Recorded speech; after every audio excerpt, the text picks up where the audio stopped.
Ah, there we go. I did the wrong the intro at the beginning. Right. Hello and welcome to Unity 151. My name is Joe. With us today we have Timo Burnham. Burnham. Oh, sorry. He is the author. Oh, I'm gonna trust around. My partner's out there. The Black Saints. This lovely book here. Something happened. Something fell down a hole. Yes, we're going to talk about this book, The Black Saint, and then we're going to talk about Timo himself. We're going to talk about how he come about the story, or what went into it. He's going to talk a bit about the book, give you guys a bit of a tease.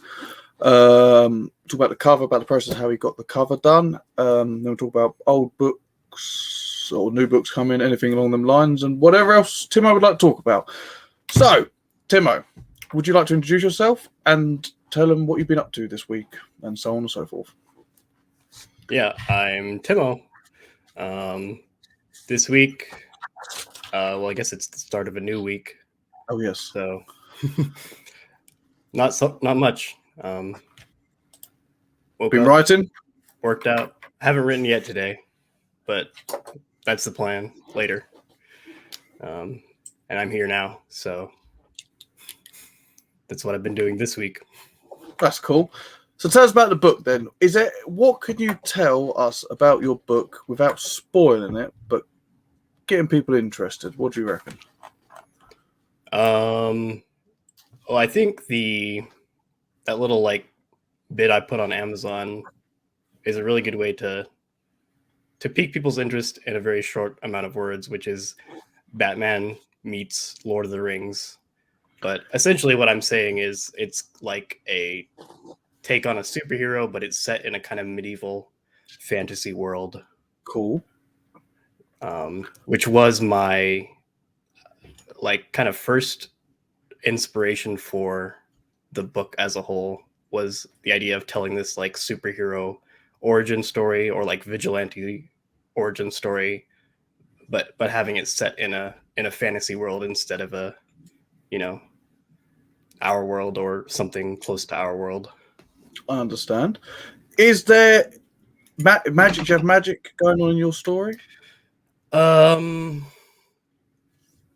Yeah. I mean, maybe some people wouldn't call it magic, but it's things that we don't really have an explanation. Yeah, and things that we can't do. So yeah, I guess you would call that magic. Cool, that's cool. So your main character on the front. Can you tell us his name and anything about him? Yeah, so his name is Theo. Cool. He's a young dude. The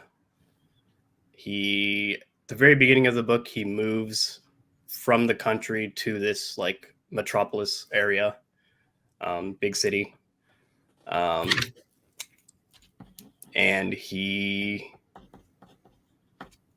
throughout the book, he kind of has to learn, to live in the city because he's not used to it. He learns a lot of other stuff too, but that's something he's learning and dealing with stuff. I don't know if I meant to do that, but I grew up in the country, and then as an adult, I moved to the city. So I guess I probably drew on some experience there in writing that character. But yeah, and he also goes through this journey of essentially becoming a kind of vigilante and taking on some bad guys. I won't say too much more, but that's what most of the book is about. Okay.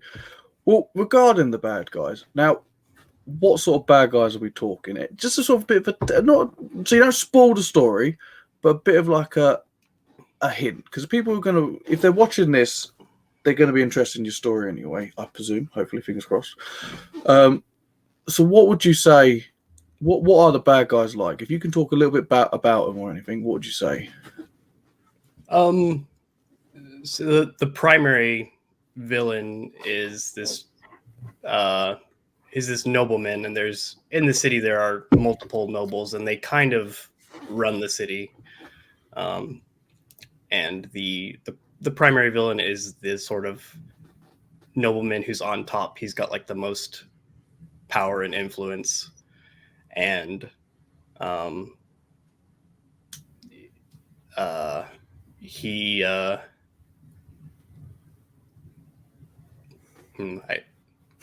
that's a spoiler. I just realized. What could I say? Huh. So if you can't talk about it, you can't talk about it. All right then. Yeah. So what else can you say about your book? So what? Tell me, or tell us what the setting's like. What the city's like. Anything in the book you can say. You know, do you visit? Are you in cities a lot? Do you go out to villages? Do you go out to towns and woods? What? Yeah. So the whole book is set in the city. Partially, I wrote it that way because I am kind of new to writing, and I wanted to limit, the scope so that I felt like I had a good grasp on my ability to, write the story. But I also wanted to just have the city there as the whole setting, so it could sort of be its own character. Mm-hmm. And the different places in the city, they're each. I wanted to make each of them kind of unique, like landmarks, and there's a couple scenes where he's like technically outside, but it's like right outside like the wall, so it's not like he goes anywhere really. So yeah, it's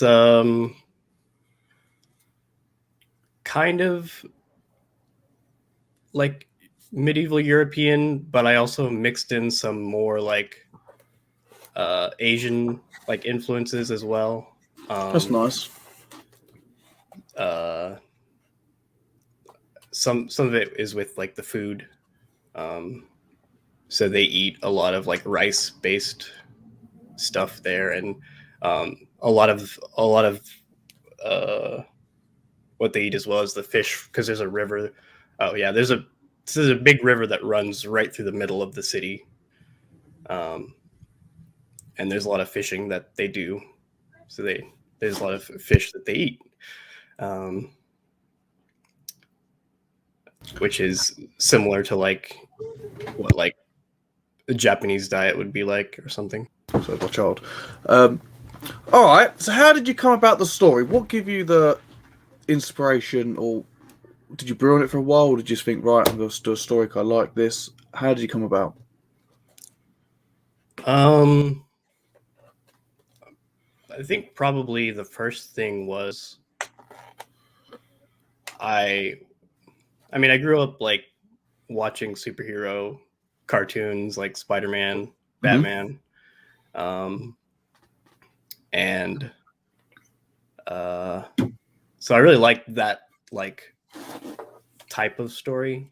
And then I think specifically probably watching the first season of Netflix's Daredevil. I think that was a specific inspiration where after watching that, I really loved it. And I was like, man, it'd be really cool to tell this type of story, but do it in like a fantasy setting. Cause I read sci-fi, but I read more fantasy. And I read a lot of fantasy growing up. And so that's kind of the main genre I like. And so that was the idea, to do sort of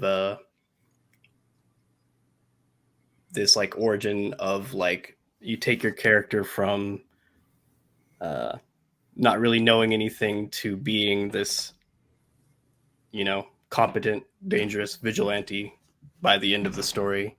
And what that process is like, and how many mistakes they make along the way. And what was the Batman? I don't know if you've read the comic Batman Year One. I haven't read no Batman comics. Okay. So the only basically, it's comics.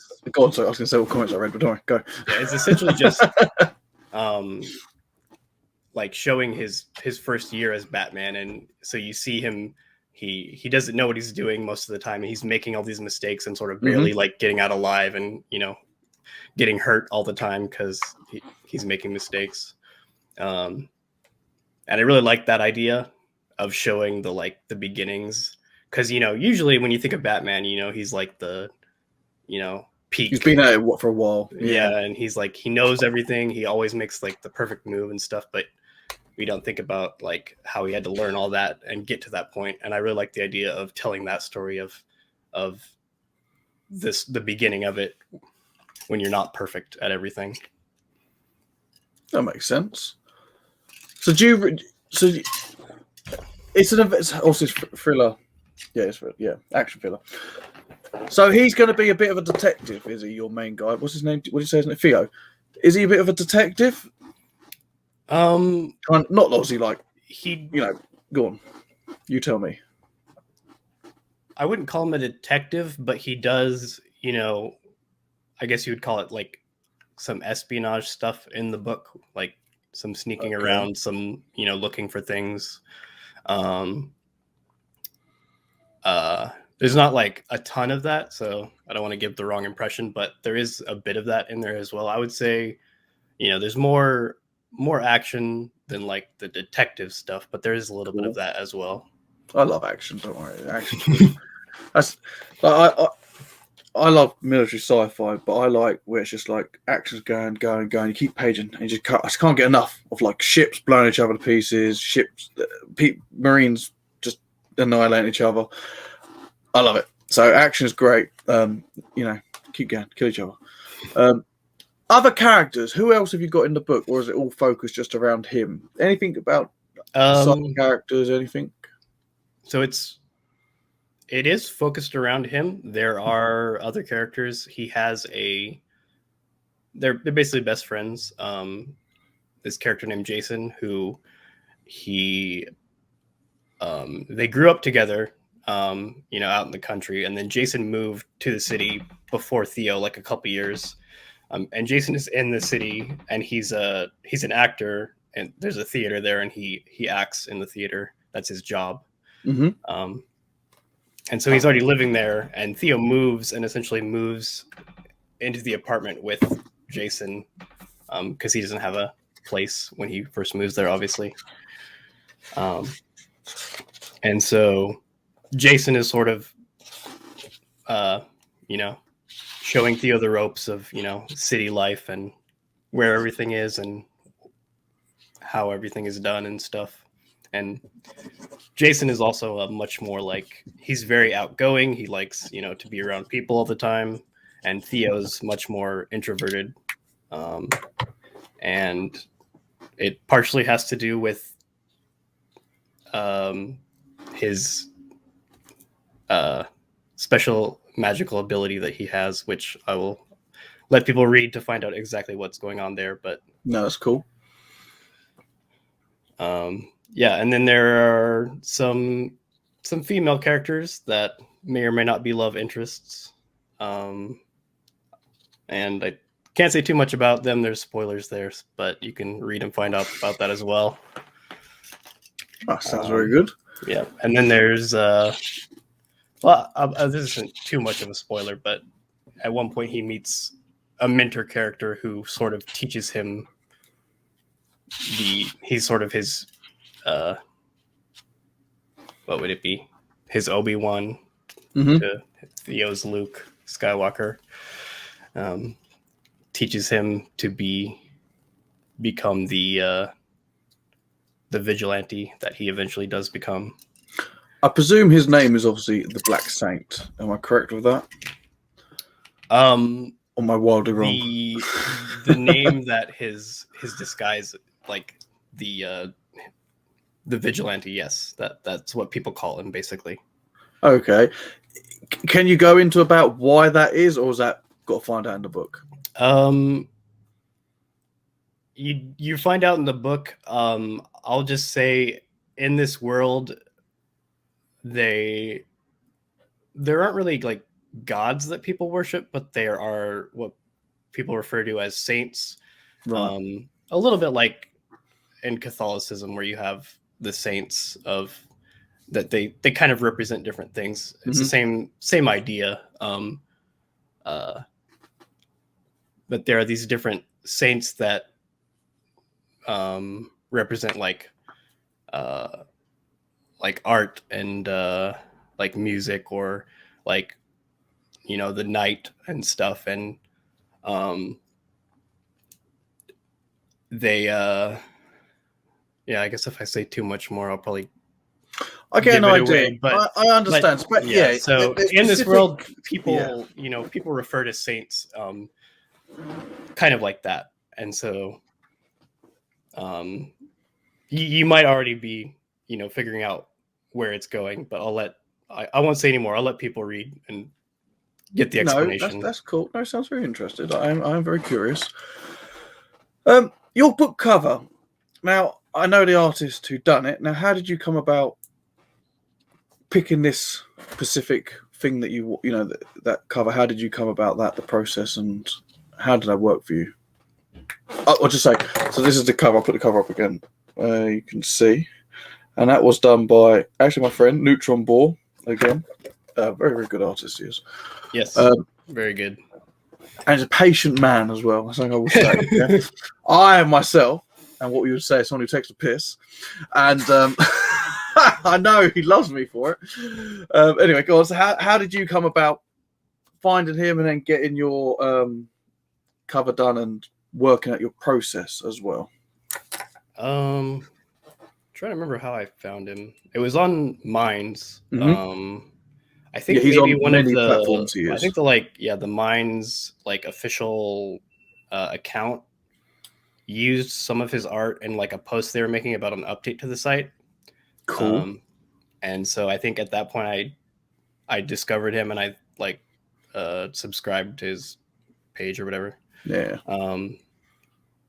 And then I saw a post at some point where he was like, I'm going to be doing book covers. And I was like, oh, well, that's interesting. I'm getting close to finishing this. So I'm going to need a cover. And he was my second choice, not because he's bad or anything, but there was another person who I was friends with who I was going to have them do the cover, but then it ended up they were super busy and they couldn't do it. And so at that point I asked him, I was like, hey, can you do the cover? And he was like, yep. And then we worked on it, and I asked him to change lots of stuff, and he was very patient with me. And he didn't get annoyed, at least outwardly. No, he'll be very polite to you. Don't worry. So he tells me though, but not like that. Like when I'm annoyed him, am I annoying you? He's like, no, Joe, no, you're not. And I'm like, I can hear it in your voice. I know I'm annoying you. Yep. But yeah, the original piece of art he did for it, it's basically that pose, but there's a lot of stuff that looked different, and it looked really good. It was just there was a bunch of things that just were incorrect for how the actual character looks. And so we kind of went through and changed those stuff to make it look, you know, the way that it is described in the book. But I did really like the, you know, the original one he did. It just wasn't accurate, but I think I still have it saved on my computer. No, that's understandable. Right. I'm going to ask you about self-publishing, and then after that we'll talk about any new books and what you're planning on doing next. So, self-publishing, how did you find this process? I think it probably just saw like some YouTubers who've self-published, like talking about it. It was probably a couple years ago. And so at that point I knew, you know, that was the thing you could do. And I didn't know much about the process, but from what they were saying, it sounded like, you know, you didn't need, you know, a ton of money or a whole bunch of experience to be able to self-publish, like on Amazon or something. And so I sort of knew at that point, like that could be an option if I was ever going to write a book, which at that point I was not planning to write or publish a book. So yeah, I think that was basically how I learned about it. When you did the process, did you find it easy enough to follow through the instructions of what you've learned from other people? Did you have any hiccups? It was mostly fine. I think the one hiccup I had was with the formatting for the paperback, and that was basically just inexperience on my part. Yep. I made a bunch of mistakes because I didn't know what I was doing. If I knew it, like now that I know what I'm doing, I'm pretty sure it will be like smooth now. I'm probably jinxing it now, but it should be smooth. We all make mistakes, don't worry. I had a mistake today which cost me some money, so don't worry about that. I was going to talk about new books. What's your next project? I'm working on it's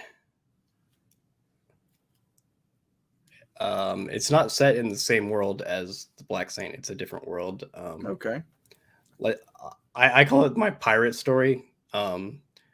The first inspiration I think was just I was rewatching the Pirates of the Caribbean, the first one, Curse of the Black Pearl, which is my favorite of all of them. I like that as well, to be honest. And I was like, man, I really love this like pirate story where they're sailing and doing all the pirate things that they do. I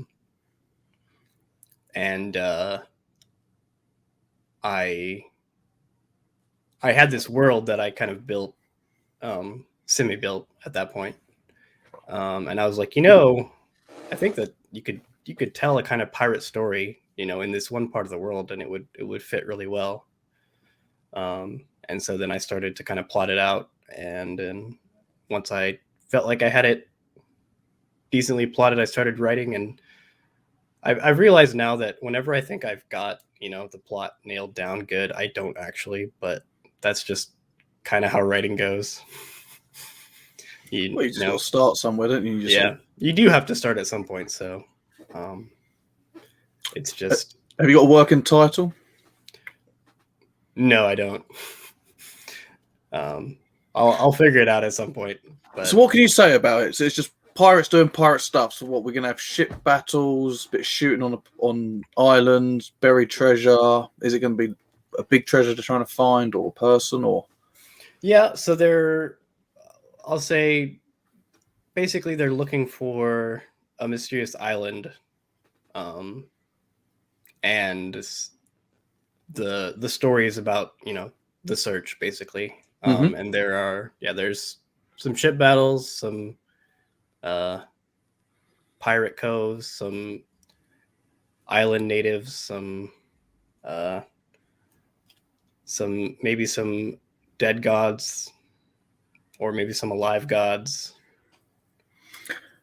Now, is there going to be a version of the British Empire roaming around with their ships chasing all the pirates, or are you going to have some no empire and they're all just little island going at it with each other? What's sort of going on with that?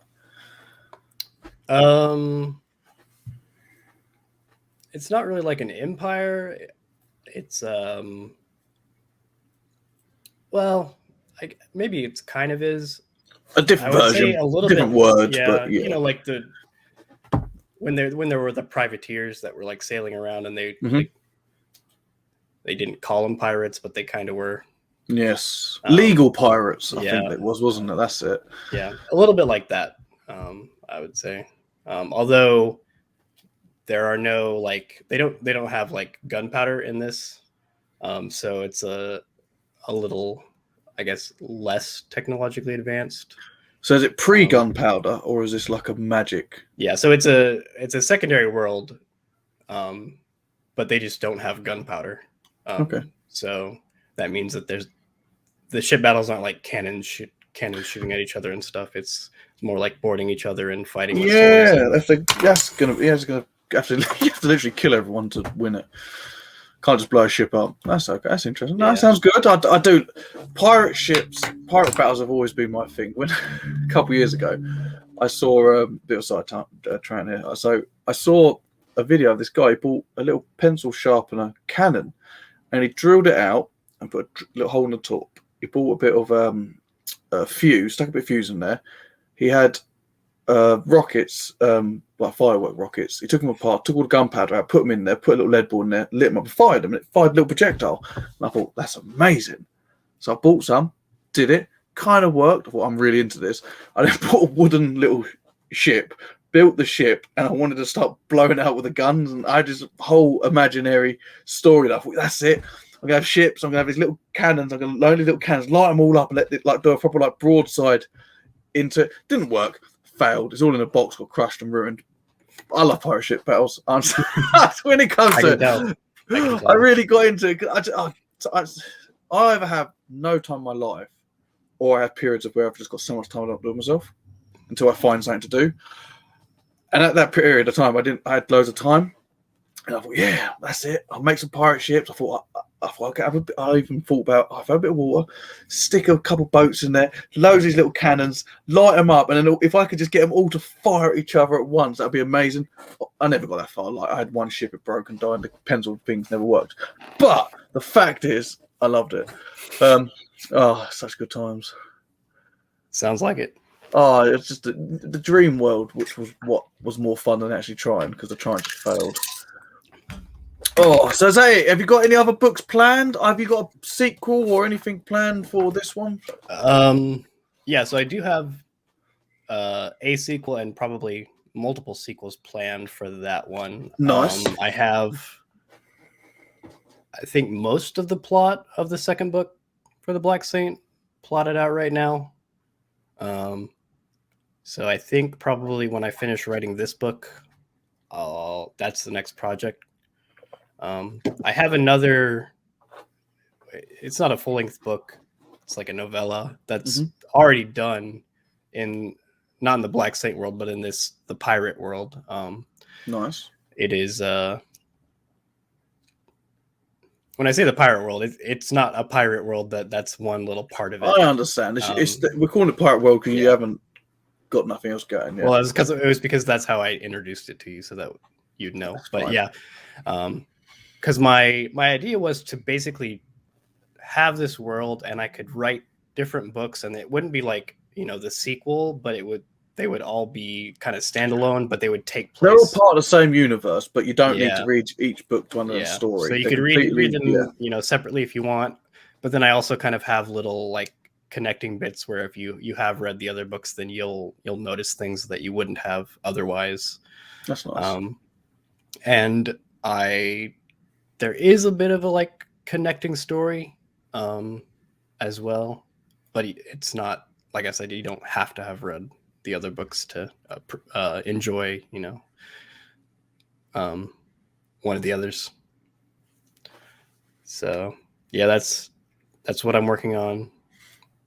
That's nice. No, that sounds very good. And to be honest, you've covered everything. Is there anything else you would like to talk about? It's been quite nice, smooth, and quite a quick actual to chat at the moment. So is there anything else you'd like to add to this conversation?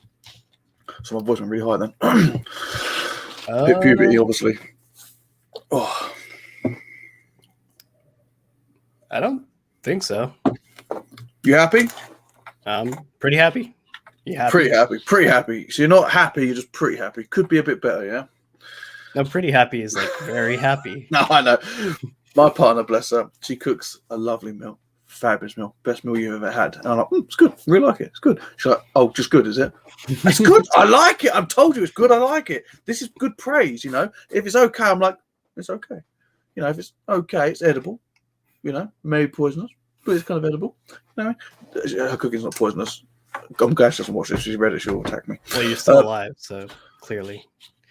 Yeah, maybe. I mean, sometimes I feel like, yeah, she's violent in her sleep. She wakes up. Yeah. That reminds me of that one. It's like a fake infomercial, but it was like the man translator. It was like the manslator or something. Yeah. Where it's like this device and it like translates like your girlfriend or wife, whatever she says, into like man language so you understand. As it goes, my partner's very good. I have been with some not particularly nice women before, and she's fabulous. Like leaps and bounds better people. She's really easygoing, and the only thing that annoys her is me. And that's it. So I am the reason why she's in a bad mood is because of me being annoying.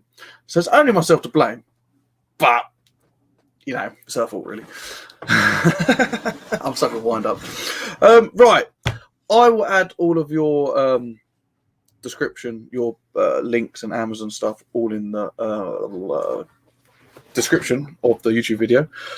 Timo, thank you for coming on. Much obliged. When you do your next book, more than welcome to come back. We can have a little chat about that. Anyone who got this far, boom, there's the book. Go buy it. Sounds interesting. Art looks fabulous. Yeah, that's that really. So thank you very much. I appreciate you coming on, and until the next time. Yeah, thanks for having me. No worries. Thank you, mate.